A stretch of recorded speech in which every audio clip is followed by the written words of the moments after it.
సంవత్సరాల తరబడి ఎన్ని మందులు వాడినా మీ మోకాల నొప్పులు తగ్గట్లేదా? ప్రాణ పెయిన్ క్లినిక్ లో అత్యాధునిక చికిత్స. నమస్తే రమగారు. నమస్తే జయ. రమగారు, మీరు అరేబియన్ నైట్స్ నుంచి కొన్ని స్టోరీస్ చెప్తా ఉన్నారు కదా, ఏదైనా ఒక స్టోరీ చెప్తారా? 2 భాగాలు. పూర్వం బసారో అనే ఒక నగరానికి ఒక సుల్తాన్ ఉండేవాడు. ఆయనకి చాలా కాలం పిల్లలు పుట్టలేదట. ఎన్నాళ్ళో ఆయన రోజు భగవంతుడిని అల్లాని ప్రార్థించేవాడు సంతానం కోసం. నా నగరానికి ఒక వారసుడు కావాలి అని. అప్పట్లోలాగా ఆయన 3-4 భార్యలు లేరు, ఆయనకు ఒక్క భార్య. చాలా లేట్ ఏజ్లో ఆయనకి భార్య గర్భవతి అయింది. భగవంతుడు ఇచ్చిన అవకాశం అన్నమాట. ఆయన జ్యోతిషుల్ని వాళ్ళని వీళ్ళని పిలిచి అందరినీ అడిగాడు, ఈ ఫలానా సమయంలో ఆడపిల్ల పుడుతుందా మగపిల్లాడు పుడతాడా ఏమిటి అని జాతకం చూపించాడు. జాతకం చూపిస్తే ఆ జాతకంలో వాళ్ళు ఏం చెప్పారంటే మగపిల్లాడే పుడతాడు, అతను మంచి రాజు అవుతాడు, చాలా సంపదలు పొందుతాడు, ఇట్లాంటివి చెప్పారు. చెప్పేసరికి అది కొంతకాలానికి ఆవిడకి కుమారుడు కలిగాడు. వాడి పేరు జన్ అల్ అస్లాం అని పేరు. ఏదో చిన్న అక్షరాలు తేడా ఉన్నాయి, ఆ పేర్లు నోరులు తిరగట్లా. అస్లాం అనుకుందాం, అస్లాం అనే పేరు పెట్టారు. చక్కటి రూపసైన పిల్లాడు వాడు. ఆ పిల్లాడికి ఒక 10 ఏళ్ళు 92 ఏళ్ళు అలా వచ్చేసరికల్లా రాజుగారికి అనారోగ్యం మొదలైంది. ఆయన అప్పటికే 70 ఏళ్ళ వాడు, లేటుగా పిల్లవాడు కదా. అయితే ఈ కుర్రాడిని దగ్గర పిలిచి, అబ్బాయి నేను ఇంక ఎక్కువ కాలం ఉండకపోవచ్చు, అనారోగ్యం వచ్చేసింది, మా నాన్న తాత కూడా ఇలాంటి అనారోగ్యాలు వచ్చాకే మరణించారు, మన కుటుంబంలో ఉంది. నేను ఎంతో కాలం రాజుగా ఉన్నాను, ఎంతకాలమో రాజ్యం చేశాను, 10 ఏళ్ల వయసుకి సుల్తాన్ అయ్యాను. ఎప్పుడు పేదవాళ్ళు అడిగింది కాదనలా, సలహాదారులు చెప్పేదే కాకుండా బయట వాళ్ళు చెప్పేవి కూడా వినాలి, రాజ్యాన్ని సుభిక్షంగా ఉంచుకో, జాగ్రత్తగా ఉండని మంచి మాటలు చెప్పాడు. కొంతకాలానికి ఆయన చనిపోయాడు. కొన్ని రోజులకి ఈ కుర్రాడు వారం 10 రోజులు ఆయన తాలూకు సంతాప దినాలు అవి ప్రకటించుకొని కొన్నాళ్ళు ఏడ్చి తర్వాత పట్టం కట్టుకున్నాడు, తను రాజు అయ్యాడు. రాజు అయితే ఒకేసారి రాజు అవ్వంగానే, అంతకుముందు ఆటకాయిగా ఉండేటప్పుడు చిన్నపిల్లాడిగా ఉన్నప్పుడు 2-3 సేవకులు వాడి వెనకాల తిరుగుతూ ఉండేవాళ్ళు. రాజు అయ్యేసరికి ఎంతమంది అవుతారు సేవకులు? అంతేగా. ఇక ఒక పిచ్చి సరదా వచ్చేసింది అతని చుట్టూతా. అతని వయసు వాళ్ళు 15-16 ఏళ్ళ వాడు. ఒక స్నేహితులు చాలామంది చేరారు. జూదాలు ఆడేయటం, జూదం ఆడిన కొద్దీ సరదా వస్తుంది, గెలిచిన కొద్దీ సరదా వస్తుంది, ఓడిన కొద్దీ పంతం వస్తుంది. అంతే. ఇంకా ఇంకా ఇంకా ఇంకా ఆడాలని ఈ స్నేహితులతోటి కులాసాగా గడిపి బాగా డబ్బులు అవి పాడు చేసేసుకున్నాడు. అప్పట్లో ఏంటంటే రాజ్యమే, రాజుగారి వంతుకి కొంత డబ్బు ఉండేది. రాజుగా ఉన్నప్పుడు ఇతనికి అప్పచెప్పిన డబ్బు ఇంచుమించుగా అవగొట్టేశాడు. అక్కడి నుంచి పేదవాళ్ళు ఎవరైనా వస్తే డబ్బులు లేకపోతే ఎవరికైనా దానాలు ఏమి ఇస్తాడు ఇతను? వీళ్ళకి ఆ జాతిలోనే ఉంది ప్రత్యేకంగా ఇంత దానం చెయ్యాలి అని. దాని డబ్బు ఉండద్దు, డబ్బులు ఉండాలి. షదీన్కి వెళ్తారు, షమాంకి స్నానానికి వెళ్తారు, అక్కడ దానాలు చేయాలి. మసీద్కి వెళ్తారు, అక్కడ దానాలు చేయాలి. వెళ్తాడు కానీ డబ్బులు లేవు. అతని వంతు డబ్బంతా అవగొట్టేసుకున్నాడు.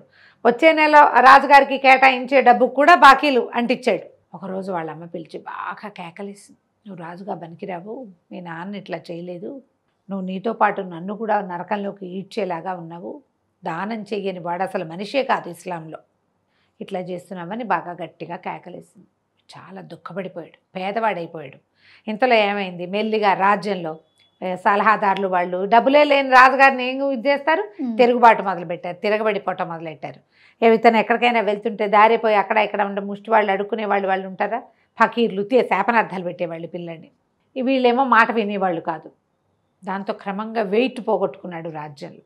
చాలా దుఃఖంతో ఒకనాటి రాత్రి దుఃఖంలో ఏడుస్తూ పడుకున్నాడు.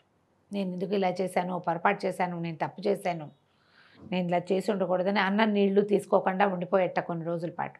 తాగుడు లేదు, తిండి లేదు, ఏం లేదు. అయితే ఆ రాత్రి అతని కల్లో ఒక షేకు ఒక ఆయన కనిపించి, అబ్బాయి నువ్వు చాలా కష్టాల్లో ఉన్నావు, ఈజిప్ట్ వెళ్తే నీ కష్టాలు తీరుతాయి అని చెప్పాడు. చెప్పేసరికి వాళ్ళు మర్నాడు పిల్లాడు లేచి పరిగెత్తుకుంటూ వాళ్ళ అమ్మ దగ్గరికి వెళ్ళాడు. అమ్మ, నా కష్టాలు తీరే రోజు వచ్చింది, ఈజిప్ట్ వెళ్ళాలి, మా నాన్న భవనంలో పడుకున్నాను నేను దుఃఖంతో, ఎవరో ఈజిప్ట్ వెళ్ళమని ఒక ఆయన నన్ను ఆదేశించాడు, ఆయన ఎవరో భగవంతుడి అవతారం లాగానే ఉన్నాడు, నాకు ఏదైనా మార్గదర్శనం దొరుకుతుందేమో, నేను వెళ్తానన్నాడు. వాళ్ళ అమ్మంది సరే మరి ఏదో ఒకదాన్ని పాటించాలి కదా, ఎవరో ఒకళ్ళ మాట. ఇక నీకు సలహా చెప్పేవాళ్ళంతా ముందు నీ డబ్బంతా అవగొట్టిచ్చేశారు, ఇప్పుడు నువ్వు రాజ్యం వదిలేయమని సలహా చెప్తున్నారు కానీ మంచి సలహా చెప్పట్లేదు, వెళ్ళిరా ఈజిప్ట్ వెళ్ళిరా అంటే ఏ కుర్రాడు గుర్రం వేసుకుని ఈజిప్టుకు బయలుదేరాడు. అంతకుముందు డబ్బులు లేవు కదా, కానీ ఇతనికి వెళ్ళిన ప్రతి చోట ఆహారం లభిస్తుంది. అంటే గుడ్ సైన్స్ కనపడ్డాయన్నమాట. ఈజిప్టుకు వెళ్ళి అలాగే పేదవాడుగానే వెళ్ళి ఈజిప్టు చేరాడు. ఒక మసీదులో ఆగాడు. ఈ మసీదుల్లో భోజనం పెడతారు. ఇప్పుడు మన ఇక్కడ కూడా జరుగుతాయేమో మరి, కథల్లో బాగా కనపడుతుంది. కొన్ని హిందీ గాథల్లో కూడా మనం గురుద్వారాల్లో ఎట్లా భోజనం పెడతారో మసీదులో కూడా భోజనం లభిస్తుంది. అవును. నాకు ఇక్కడ మన ఊళ్ళల్లో నేను ఎప్పుడు అలాంటి మాటలు అంటే ఆ రకమైన స్నేహాలు లేక తెలుసుకోలేదు, కానీ కథల్లో మాత్రం క్లియర్గా కనిపిస్తుంది. మసీదుకి వెళ్తే అక్కడ భోజనం లభిస్తుంది, పడుకునేందుకు ఆశ్రయాలు లభిస్తుంది, తలదాచుకోవచ్చు. మసీదుల్లో తలదాచుకునే వాళ్ళు ఎంతమందో. మనకి ఇప్పుడు దేవాలయాల్లో ఎలా భోజనం లభిస్తుంది, గురుద్వారాల్లో లభిస్తుంది, అలాగే ఇక్కడ కూడా అన్నమాట. అయితే ఈ మసీదులో ఒక పురాతనమైన మసీదులో తలదాచుకున్నాడు. ఆ రాత్రి భోజనం చేసి పడుకుంటే మళ్ళీ ఆ షేక్ ఎవరో కనపడ్డాడు. కనపడి, నా మాట మీద ఇంత దూరం వచ్చావు, నువ్వు అసలు మాట విని ఎక్కడికైనా ప్రయాణం చేయగలిగే సాహసం నీకుందో లేదో పరీక్షించాను. నువ్వు మళ్ళీ తిరిగి నీ నగరానికి వెళ్ళిపో, బసారోనో ఏదో అది, అక్కడికి వెళ్ళిపో, నీ తండ్రి రాజ్యాన్ని పాలించు, నువ్వు ఏం చేయాలో నేను నీకు మళ్ళీ చెప్తా అని చెప్పాడు. నెలలు పడుతుంది ఈజిప్ట్ వెళ్ళటం అంటే. ₹1 చేతిలో లేనివాడు ఈజిప్ట్ నగరానికి వెళ్ళటం అనేది ఓ సాహసం కాదు మరి. వీడు సాహసి. నువ్వు సాహసి అవునో కాదో తెలుసుకోవడం కోసమే నిన్ను ఇక్కడికి పంపించాను, వెనక్కి తిరిగి వెళ్ళిపో అనగానే ఈ అస్నామ ఏం చేశాడు, వెనక్కి బయలుదేరాడు. ఎంత ప్రయాణం చేశాడో అంతా వెనక్కి, ఏమీ లభించాలి. అక్కడ వెళ్ళాడు, వచ్చాడు, మళ్ళీ వెనక్కి వచ్చాడు. వెనక్కి వచ్చి తల్లిని చూశాడు. తల్లిని చూస్తే తల్లి సంతోషించింది. ఆయన తిరిగి వచ్చావు, సంతోషం నాయన, రాజ్యం చేసుకో ఇప్పుడైనా అంటే సరేనన్నాడు. మళ్ళీ రాజ్యంలో ఒక్కొక్కటి ప్రాబ్లమ్స్ తీర్చడానికి ప్రయత్నం మొదలుపెట్టాడు. సలహాదారులని కొంతమందిని తీసేశాడు, మీరొద్దు నాకని. ఉన్న వాళ్ళతో కొంచెం మంచిగా మాట్లాడుకుంటున్నాడు. ఆ ఒకరోజు రాత్రి తండ్రి భవనంలో, తన భవనంలోనే పడుకుంటే మళ్ళీ షేక్ కల్లో కనపడి, అబ్బాయి నువ్వు చాలా సాహసివి, నిర్ణయాలు కూడా మంచివి తీసుకుంటున్నావు. ఇప్పుడు నేను నీకు ఒక మాట చెప్తా, ఒక మంచి తవ్వే సాధనం తీసుకో, తవ్వగోలు. నీ తండ్రి భవనంలోకి వెళ్ళు, ఎక్కడో ఒక చోట తవ్వు, నీకు ఇక్కడ ధనం ఉంటుంది అని ఎక్కడ అనిపిస్తే అక్కడ తవ్వు, నీకు కావలసింది లభిస్తుంది అని వచ్చింది కాలం. తండ్రి భవనంలో తవ్వాలి. ఈడు రాజు, కానీ వీడే తవ్వాలి, వేరే వాళ్ళని పెట్టి తవ్వించకూడదు. పొద్దున్నే లేచి అమ్మ దగ్గర పరిగెత్తాడు. అమ్మ నాకు మళ్ళీ కళ వచ్చిందమ్మా అంటే, వాళ్ళ అమ్మని వీడేమిటిరా నిన్నేం చేయబోతున్నాడు, ఉందాన్ని వదిలించుకో, ఈ కళ్ళ ఏమిటి, ఈ గోల ఏమిటి, మీ నాన్న భవనంలో ఏముంటుంది, మీ నాన్న సంపదంతా నీకు వచ్చేసింది, నువ్వు దానంతా పాడు చేసేసావు. పెళ్ళిగా రాజ్యంలో నుంచి రేపొద్దున ఎప్పుడు రావాలి డబ్బు, నీకు ఇంకోలా రావాలి, కానీ మీ నాన్న భవనంలో ఏమీ లేదు, భవనంగా ఉందంతే అంటే. కాదమ్మా ఆయన చెప్పాడు, ఈజిప్ట్ వెళ్ళమన్నాడా, దారంతా నాకు ఆహారము నీళ్లు నిద్రకు సరిపడా లభించింది, ఇక్కడ కూడా ఏదో ఒకటి లభిస్తుంది, నేను తవ్వదలుచుకున్నాను అన్నాడు. తల్లి ఎంత చెప్పినా అతను వినకుండా ఏం చేశాడు, ఒక తవ్వే సాధనం, ఒక గుణపము, ఒక తవ్వగోల పుచ్చుకుని తండ్రి భవనంలోకి వెళ్ళాడు. తండ్రిది ఒక సింహాసనంలా ఉంది, ఆయన ఎప్పుడు అక్కడ కూర్చునేవాడు. ఆ సింహాసనం కింద తవ్వటం మొదలుపెట్టాడు. మొదలుపెడితే తవ్వాడు, కొంత దూరం తవ్వుకుంటూ పోయాడు. తవ్వితే ఎక్కువ తవ్వల, సింహాసనం కింద 2-3 రాళ్ళు లేపేశారు కల్లా దాని కింద అతనికి ఒక ఉంగరం కనపడింది. ఆకుపచ్చ రాయి ఉంది. ఉంగరం దొరికేసరికల్లా ఏదో ఉంది దీని కింద. ఉంగరం ఎందుకు దాచాడు మా నాన్న అని చెప్పి ఆ కింద ఉన్న మట్టి అంతా తొలగించాడు. తొలగిస్తే అది కిందకిట ఖాళీ వచ్చేసింది. ఒక గుహలాంటి ఒక కట్టడం కనపడుతోంది లోపల. మెల్లిగా దీపం పుచ్చుకుని అందులోకి దిగి వెళ్ళేసరికల్లా ఏమైంది, ఆకుపచ్చటి జాడీలు కనపడ్డాయి. 8 జాడీలు ఉన్నాయి. ఆ 8 జాడీలని ఎత్తాడు. తెస్తే ప్రతి దాంట్లోనూ పురాతనమైన నాణేలు ఉన్నాయి. తండ్రి అయితే సంపద దాచిపెట్టాడు. పిల్లాడు ఏం చేశాడు, ఆ నాణేలు గుప్పెడి తీసుకుని గబగబా పైకి వచ్చేసాడు. చేతులు కాళ్ళు కడుక్కొని నమాజ్ చేసుకుని అక్కడ నాణేలు పుచ్చుకొని తల్లి దగ్గరికి వెళ్ళాడు. అమ్మ కనపడ్డాయి, ఇదిగో ఇలా ఉంది. ఆయన ఎప్పుడు ఆ సింహాసనం మీదే కూర్చునేవాడు. ఎప్పుడు ఆయన ఇవి ఇందులో పెట్టి ఇదేం చేశాడో ఆవిడికి తెలియదు. సరే, ఇప్పుడు ఈ జాడీలో ఉన్న సొమ్మంతా ఎవరిది, తనదే కదా. సరే, ఇదే కాదు ఇంకేదో ఉండుంటుంది, అవేమిటో చూద్దామనుకున్నారు. తల్లి కొడుకు ఇద్దరు వెళ్దామనుకున్నారు. ఆ పూటకు ఆ పని అయిపోయింది. మర్నాడు ఇద్దరు మళ్ళీ ఆ భవనంలోకి ప్రవేశించి ఆ లోతుగా ఉన్న గుహలాంటి కట్టడంలోకి వెళ్ళారు. వెళ్తే ఆవిడ ఆశ్చర్యపోయింది. ఏనాడు ఈ ఈ ఈ రకపు కాయిన్లను నేను చూడలేదు. ఈ జాడీలు ఎక్కడివో నాకు తెలియదు. ఆ 8 జాడీలు ముట్టుకుని చూసి సంతోషపడి తల్లి కొడుకు చూస్తుంటే 8 జాడీల పక్కన చిన్న ఆకుపచ్చ జాడీ ఒకటి, ఇంకొకటి చిన్నది కనపడుతుంది. వాటి మధ్యలో ఉంది. మొత్తం వీళ్ళన్నీ చూసి ప్రతిదీ ఓపెన్ చేసి లెక్కబెట్టి చేసేసరికి ఆ లోపల ఉన్నది కనపడింది. తీస్తే అందులో ఒక బంగారపు తాళం చెవి. పిల్లాడు తాళం చెవి అటు ఇటు తిప్పాడు, తీసాడు, చూశాడు అటు ఇటు. వాళ్ళ అమ్మంది, తాళం చెవి ఉందంటే తలుపు ఉంటుంది కదా, తలుపైనా ఉండాలి, తలుపుకి తాళం కప్పైనా ఉండాలి, ఏదో ఉంది, అది వెతుకుదాం పట్టన్నారు. అక్కడి నుంచి ఇంకో 2 దీపాలు తీసుకుని ఈ జాడీలను వదిలిపెట్టి వీళ్ళు ఆ తాళం చేతబుచ్చుకుని వెతకటం మొదలుపెట్టారు. లోపలికి గోడకి దగ్గరగా ఒక తలుపు కనపడింది. ఆశ్చర్యపోయారు ఇద్దరు. ఆ తలుపు తాళం తీశారు. ఆ తలుపు కూడా బంగారు తలుపు. తలుపు తీస్తే ఎంత ప్రకాశవంతంగా ఉందో లోపల, తాళంతో అక్కడ ఒక క్యాండిల్ కానీ దీపం కానీ ఏమీ లేవు. అయినా కూడా బ్రైట్గా ఉంది, చాలా వెలుగుగా. లోపలికి వెళ్ళి చూస్తే పెద్ద పెద్ద సింహాసనాలు ఉన్నాయి. సింహాసనాల మీద ప్రతిదాని మీద అంతంత రాతితో చేసిన ప్రతిమలు ఉన్నాయి. మొత్తం 9 సింహాసనాలు, 8 8 ప్రతిమలు కనపడుతున్నాయి. వాటి నుంచి వస్తుంది ఆ వెలుగు. ఆశ్చర్యపోయారు. దగ్గరికి వెళ్ళి ముట్టుకొని చూస్తే అదేదో రాయిలాగా తెలుస్తోంది. ఒక రకమైన వెలుగు. సింహాసనాలు మెరిసిపోతున్నాయి. లోపల ఎంత సంపద ఉన్నట్టు కనపడుతోందో. సరే ఒక్కొక్కటి చూస్తూ ఆ 9వ సింహాసనం దగ్గరికి వెళ్తే 9వ సింహాసనంలో ఒక చిన్న పల్చటి వస్త్రం మీద ఏదో రాయబడి ఉంది. తల్లి కొడుకు దాన్ని తీశారు. తీసి, నాయన నువ్వు ఇది చూసావంటే సంపదలో ఆఖరి భాగాన్ని నువ్వు చేజించుకోబోతున్నావని నాకు అర్థమైంది. దాని మీద రాసుందన్నమాట. కైరోకి వెళ్ళు, అక్కడ ముబారక్ అని నా బానిస ఒకడు ఉంటాడు. ముబారక్ హైట్ అతని పేరు. పూర్వకాలం మన దగ్గర బానిసగా ఉన్నాడు. అతను నిన్ను మిగిలిన సంపద దగ్గరికి తీసుకెళ్తాడు. ఈ 9వ సింహాసనంలో కూడా 9వ విగ్రహం ఉండాలి. ఆ 9వ విగ్రహం వీటన్నిటికంటే 20 ఇంతలు విలువైంది. వీటన్నిటికంటే అవి కొన్ని కోట్ల విలువ చేస్తాయి. ఆ రాళ్ళు ఒక రకమైన డైమండ్స్ అనుకో. వీటికి ఈ అన్నిటికంటే 8 కంటే 20 రెట్లు విలువైంది. ముబారక్ హైట్ నిన్ను తీసుకెళ్తాడు అక్కడికి. అతనికి తెలుసు అది ఎక్కడుందో. కైరో వెళ్ళి అతన్ని కలుసుకో. పిచ్చి సంతోషం వచ్చేసింది. బయటకు వచ్చారు ఇద్దరు. నాణ్యాలు జాడీలు 8 జాడీలు అని చెప్పా కానీ 8 జాడీలు కాదు, అవి 40 జాడీలు. ఓ ఎంత డబ్బో. సరే ఇతను అన్నాడు, అమ్మ నేను ఆ కైరోకి వెళ్తా. ఈ విగ్రహాల మొదటి నమూనా, ఇంకోటి ఈ నమూనాలను విగ్రహాన్ని నేను చూడాలి. నా తండ్రి నా కోసం 8 దాచిపెట్టి 9వది నన్నే తెచ్చుకోమన్నాడు. ఆయన ఎప్పుడు ఇవి సంపాదించాడో నీకు తెలుసా అంటే ఆవిడ నాకు తెలియదు.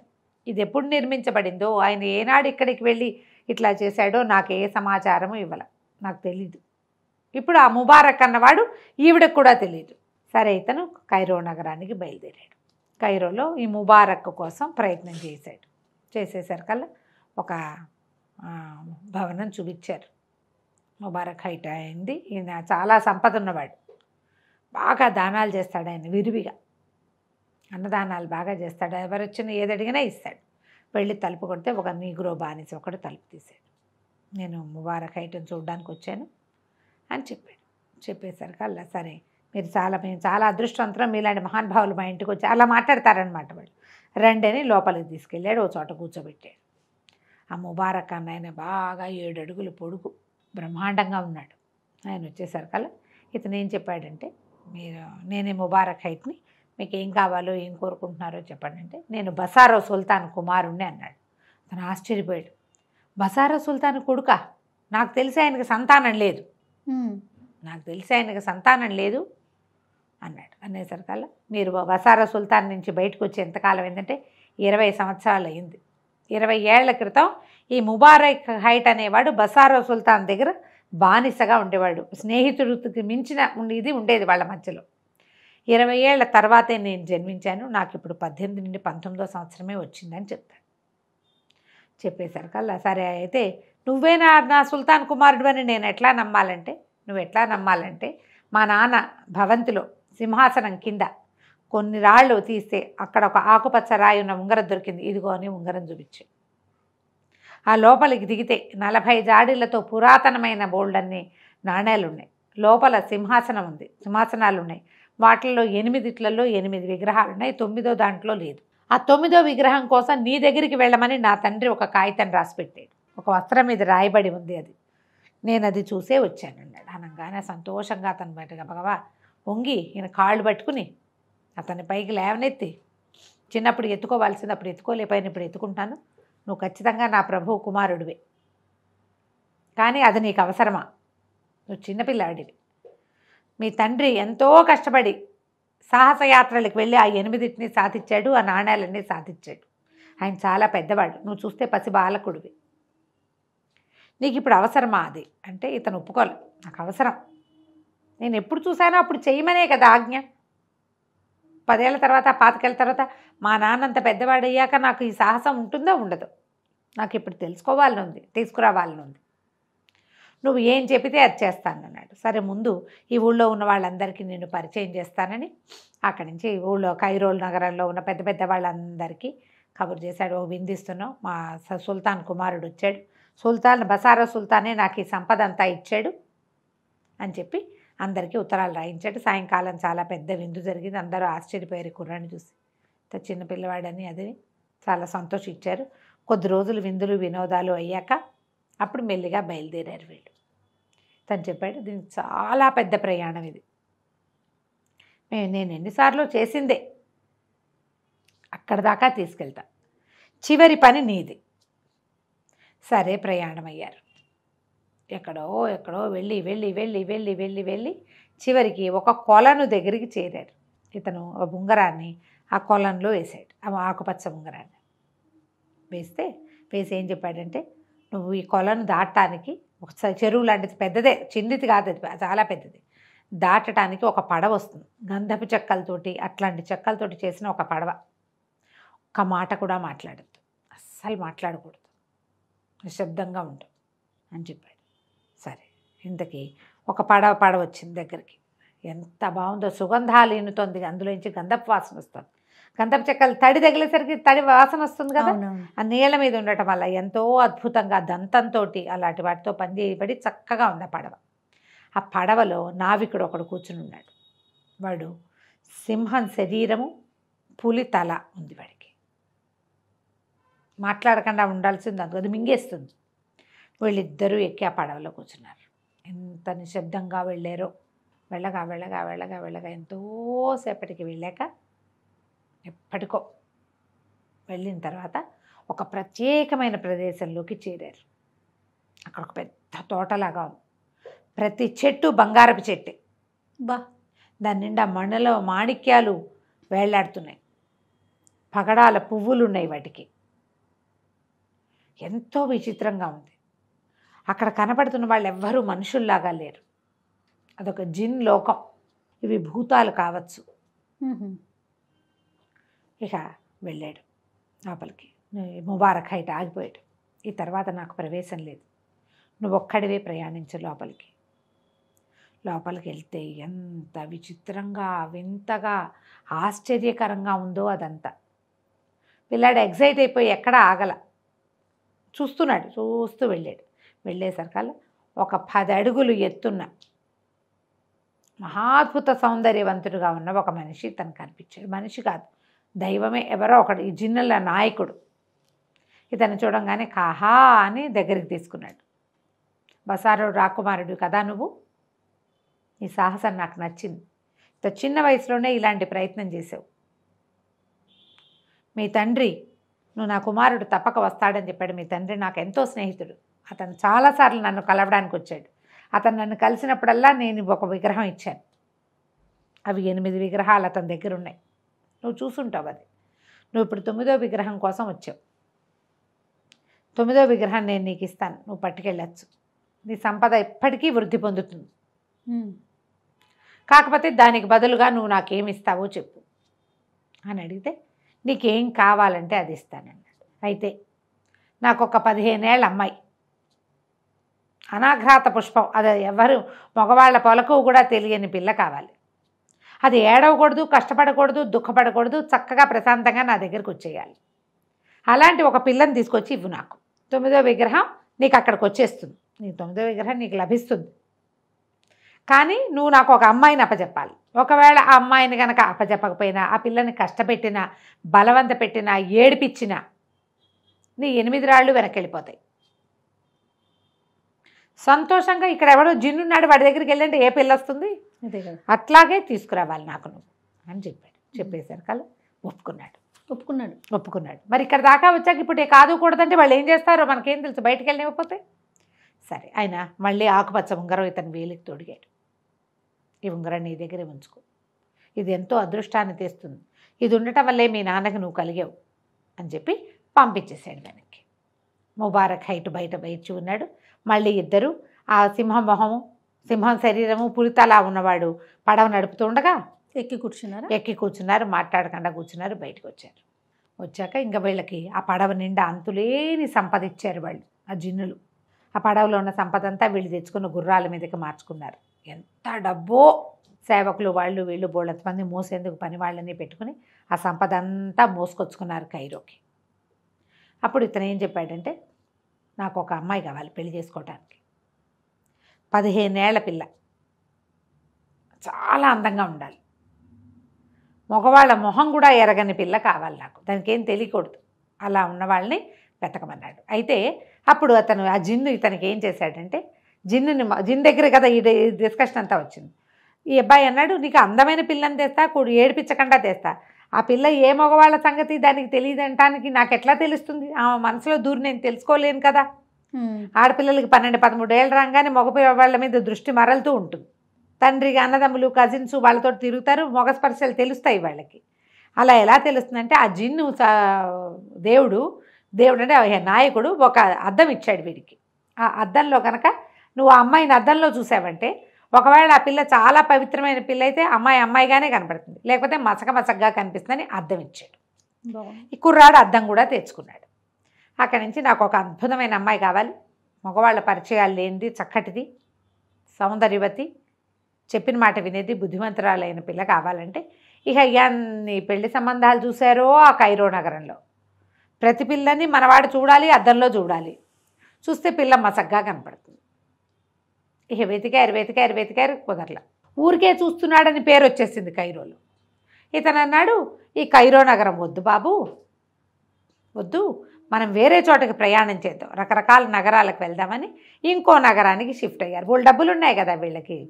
అక్కడి నుంచి ఏమైంది, ఈ నగరంలో పెళ్లి సంబంధాలు, ఇది మేము బాగా ఉన్న వాళ్ళని అందరికీ దానాలు చేస్తూ ముందు ఆ నగరంలో ప్రఖ్యాతి పొందాలి కదా, చాలా ప్రఖ్యాతిని పొందడానికి ప్రయత్నం చేశారు. అయితే దానాలు చేస్తూ బాగా పేరు తెచ్చుకున్నారు. ఒక మసీద్ దగ్గర పెద్ద భవనం అద్దెకి తీసుకుని వీళ్ళకి దానాలు చేసిన ఊళ్ళో వాళ్ళంతా వీళ్ళకి బాగా ఫ్రెండ్స్ అయ్యారు. దానాలు చేసి విందులు ఇచ్చేవాళ్ళు ఫ్రెండ్స్గా ఉంటారు కదా. ఈ కథల్లో విందులు ఇవ్వడము, దానం చేయడము 2 ప్రక్రియలు బాగా కనపడతాయి దీంట్లో.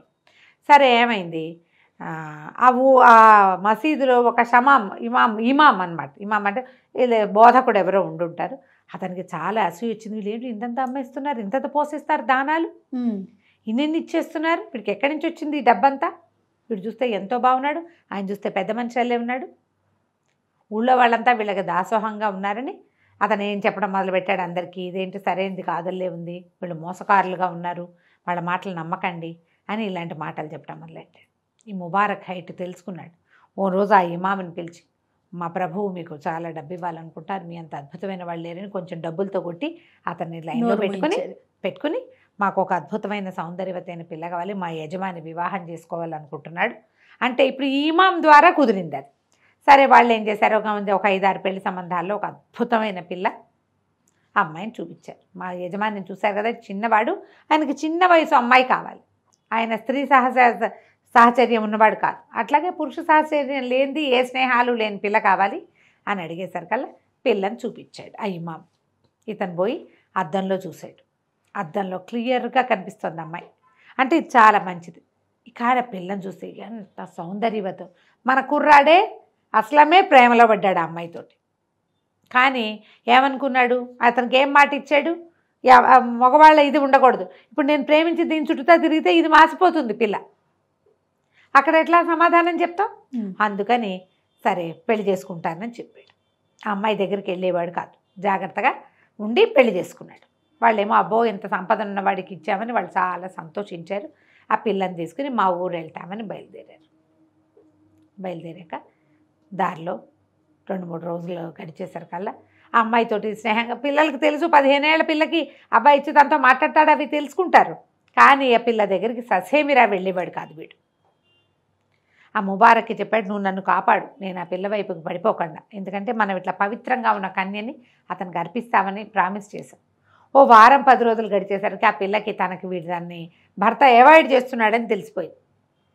అక్కడి నుంచి ముబారక్ దగ్గరికి వచ్చి దీనంగా ఏడ్చింది, ఎందుకు ఇట్లా చేస్తున్నాడు, నాతోటి సరిగ్గా ఉండట్లేదు, ఇంటి దగ్గర పెళ్లిలో చాలా సరదాగా ఉన్నాడని మా వాళ్ళంతా చెప్పారు, మీరు నన్ను ఏం చేయడానికి తీసుకెళ్తున్నారు అనేసరికల్లా, అమ్మ నువ్వు భయపడద్దు, మనం అడంగు చేరేదాకా నీ భర్త నీతో సరిగ్గా ఉండడు, అతను ఒక వ్రతం పెట్టుకున్నాడు, వ్రతం అయ్యాక అతను నీతో ఎంతో బాగా ఉంటాడు, నీకు మంచి ప్రదేశం చూపించడానికి తీసుకెళ్తున్నామని చెప్పాడు.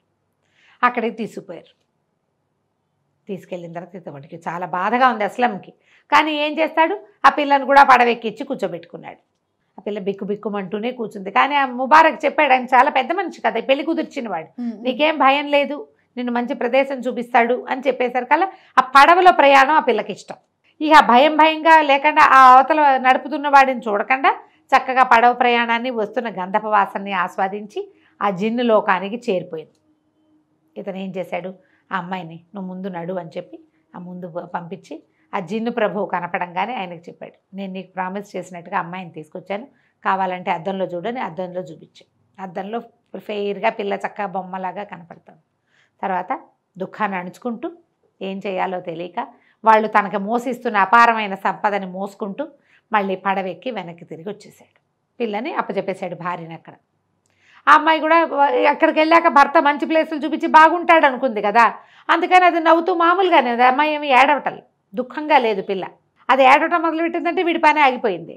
ఇంటికి వచ్చేసాడు. అక్కడి నుంచి బసారో నగరానికి ప్రయాణం అయిపోయాడు. అంతులేని సంపద అంతా మోసుకొచ్చి వాళ్ళమ్మ వాకిట్లో పోయించాడు. అదంతా పోయించి తీవ్రంగా దుఃఖపడ్డాడు. ఎంతో అద్భుత సౌందర్యవతిని నిఖా చేసుకుని దాన్ని జిన్లోకానికి అప్పచెప్పాను, ఈ సంపద అంతా వృధా, మనసుకు నచ్చిన అమ్మాయి లేనప్పుడు ఎందుకు ఇదంతా అని ఎంతో దుఃఖిస్తే వాళ్ళ అమ్మంది, నాయన అట్లా కాదు, నీకు ఆ షేక్ చెప్పిన సలహా విన్నావు, ఆయన చెప్పాడు, నీకు ఇంకో భార్యని భగవంతుడు రాసిపెట్టే ఉంటాడు, నీ తండ్రి ఏది రాశాడో ఆ పని చేయటం కోసం పూనుకున్నావు, దానికోసం నువ్వు ఎంతో త్యాగం చేసావు, ఇంత ప్రయాణం చేసావు, రాజ్యాన్ని వదిలిపెట్టి వెళ్ళావు, ఒంటరిగా తిరిగావు, ఎక్కడెక్కడికో వెళ్ళావు, ఎవరెవరినో కలిసావు, ఇంత ప్రయత్నం చేసావు, చావుకి తెగించి ఇంత సాహసం చేసావు, దాంట్లోనే ఇది కూడా, ఈ భార్యని ఇచ్చేయటం కూడా, నువ్వు బాధపడద్దని, సరే పద నువ్వు నేను వెళ్ళి మీ నాన్న మండపంలోకి ఆ మందిరంలోకి వెళ్దామని చెప్పి తండ్రి భవనంలోకి తీసుకెళ్ళి సింహాసనం కిందున్న ఖాళీలోకి లోపలికి ప్రవేశించారు. తాము ముందు చూసిన జాడీలన్నీ అలాగే ఉన్నాయి. తలుపు తాళం తీసి చూసేసరికి పెద్ద మహాశ్చర్యం జరిగింది. అక్కడ తాళం తీస్తే 9 సింహాసనాలు ఉన్నాయి కదా, ఇలా చూసుకుంటూ వెళ్ళారు. 1 2 3 4 5 6 7 8 వరకు అవే విగ్రహాలు ఉన్నాయి. 9వ సింహాసనం మీద ఆ విగ్రహం పెట్టబడి ఉంది. దాంతోపాటుగా జలతారు మేలు ముసుగు వేసుకుని ఒక అమ్మాయి కూడా కూర్చునుంది అక్కడ. తను పరిగెత్తుకుంటూ వెళ్ళాడు ఆ విగ్రహం దగ్గరికి, ఆ అమ్మాయి దగ్గరికి. ఆ అమ్మాయి ఇట్లా ముసుగు తీసి చూస్తే వీడి భార్య. అక్కడి నుంచి ఆ జిన్ను ప్రభువు కూడా వచ్చాడు. అక్కడికి వచ్చి, నీ సాహసము నీ త్యాగము రెండూ నాకు నచ్చినాయి. నీ తండ్రి నీకు చెప్పిన 9వ విగ్రహం నీ భార్య. ఈమెకి అంతులేనంత సంతానం కలుగుతుంది, చాలామంది సంతానం కలుగుతారు, చాలా సంపాదన పరులవుతారు. నీ తండ్రి తరాల వెంబడి ఒక్కొక్క సంతానమే ఉంది, నీ తరంలోనే మీకు చాలామంది సంతానం కలుగుతారు. ప్రపంచంలో ఉన్న అన్ని రాజ్యాలలోనూ వాళ్ళే సుల్తాన్లుగా ఉంటారు. నీ తండ్రి నీకు చెప్పిన 9వది ఇది అని చెప్పి ఆ విగ్రహము ఈ అమ్మాయిని వదిలిపెట్టి వీళ్ళిద్దరిని ఆశీర్వదించి వెళ్ళిపోయాడు. ఇతను భార్యను బయటికి తెచ్చుకున్నాడు. ఎంతో కాలం హాయిగా ఈ నగరాన్ని, బసారో నగరాన్ని పరిపాలించాడు. 14 మంది కుమారులు కలిగారట, 8 మంది కుమార్తెలు కలిగారు, 22 మంది పిల్లలు పుట్టారట వాళ్ళకి. ఎన్నేళ్ళు కన్నదో అమ్మడు, అదే కదా, ఒక్కోసారి ట్విన్స్ కూడా పుట్టుంటారు. మొత్తానికి ఇంతమంది వీళ్ళు ఆ 14 పెద్ద పెద్ద రాజ్యాలకి వాళ్ళే సుల్తాన్లు అయ్యారు. కథ కంచికి మనం ఇంటికి. చాలా బాగుంది రమ్మగారు. నమస్తే. నమస్తే. సుమన్ టీవీలో మీ పర్సనల్ అండ్ బిజినెస్ ప్రమోషన్స్ కోసం కింది నెంబర్కి కాంటాక్ట్ చేయండి.